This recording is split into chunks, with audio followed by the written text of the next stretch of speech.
बीडमधील अल्पवयीन मुलीच्या लैंगिक छळाप्रकरणी अंजली दमानिया यांनी आमदार संदीप क्षीरसागर यांच्यावर गंभीर आरोप केलेत। कोचिंग क्लासच्या मालकाला आमदार संदीप क्षीरसागर पदोपदी मदत करायचे, त्यांचा राजाश्रय होता का असा सवाल दमानिया यांनी उपस्थित केला।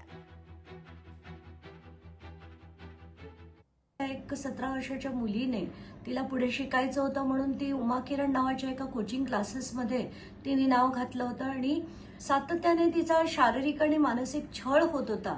आणि तो तिकडचे जे खाटोकर नावाचे प्रशांत खाटोकर नावाचे जे शिक्षक होते त्यांनी केला आणि त्यानंतर विजय पवार जे त्या कोचिंग क्लासेसचे मालक होते त्यांनी देखील तिचा छळ केला। हे सगळं ऐकून खूप त्रास होतो मनाला। विजय पवार नावाचे जे त्या कोचिंग क्लासेसचे मालक होते ते संदीप क्षीरसागर यांच्या फार जवळचे आहेत असं म्हटलं जातं आणि संदीप क्षीरसागर यांचा सीडीआर तपासण्यात यावा, चौकशी ही झालीच पाहिजे।